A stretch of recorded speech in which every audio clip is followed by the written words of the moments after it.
Depuis la nuit des temps, certaines créatures mythiques fascinent l'humanité plus que d'autres.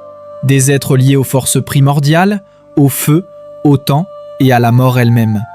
Parmi eux, un oiseau légendaire traverse les siècles sans jamais disparaître.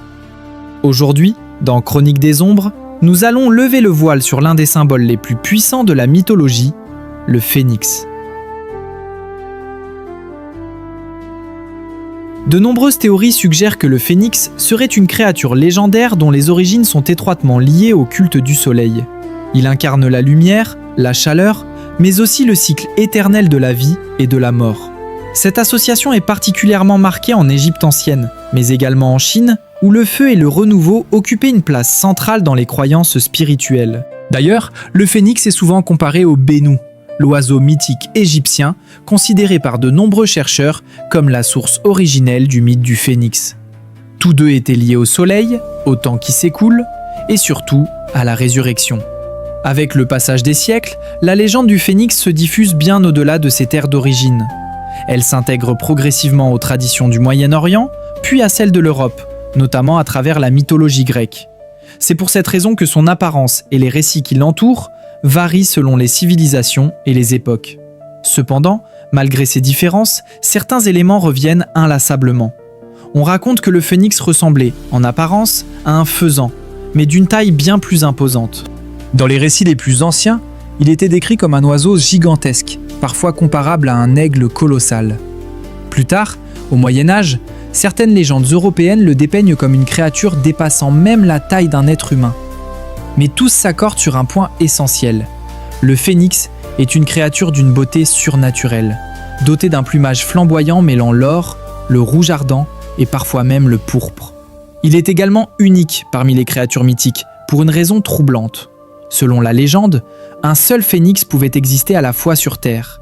Il n'y en avait jamais deux, ni avant, ni après. Les premières traces écrites du phénix remontent à la Grèce antique, notamment grâce au récit de l'historien Hérodote. C'est lui qui fournit l'une des premières descriptions détaillées de la créature, affirmant que le phénix pouvait vivre 500 ans avant de mourir, pour ensuite renaître de ses propres cendres. Le phénix est ainsi reconnu pour ses capacités de régénération, mais surtout pour son pouvoir de résurrection, un mystère qui a donné naissance à plusieurs interprétations. Selon Hérodote, à la fin de son cycle de vie, le phénix était transporté jusqu'au temple du soleil à Héliopolis, où un nouveau phénix prenait alors sa place.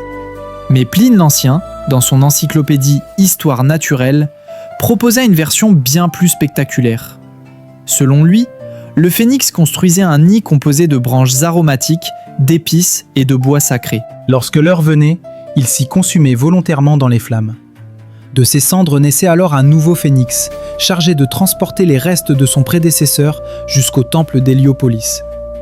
Si le phénix est resté aussi célèbre à travers l'histoire, ce n'est pas uniquement pour son apparence ou ses pouvoirs, mais surtout pour les valeurs profondes qu'il incarne.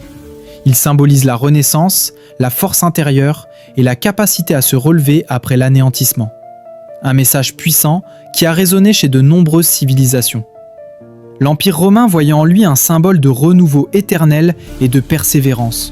Une image parfaite pour un empire qui cherchait à survivre aux épreuves du temps. Au Moyen-Âge, le phénix devient l'une des créatures mythiques les plus représentées. Il est mentionné dans de nombreux manuscrits européens, et même l'Église chrétienne l'associe à la résurrection du Christ. Le pape Clément de Rome ira jusqu'à déclarer que le phénix est la preuve même de la résurrection des justes. Par la suite, l'oiseau de feu intègre également l'héraldique européenne, apparaissant sur les armoiries de nombreuses familles nobles, toujours associées à la puissance, au renouveau et à la renaissance. Aujourd'hui encore, le phénix demeure omniprésent. On le retrouve dans la littérature, la musique, l'art et bien sûr dans la culture populaire moderne, films, séries, récits fantastiques. Symbole intemporel, il continue de fasciner, comme une flamme qui refuse de s'éteindre. Voilà qui conclut la chronique d'aujourd'hui. Dites-moi ce que vous en avez pensé dans les commentaires. N'hésitez pas à partager la vidéo, à vous abonner à la chaîne pour encore plus de récits et de légendes issues des ombres. Merci à vous et à très bientôt dans Chronique des Ombres.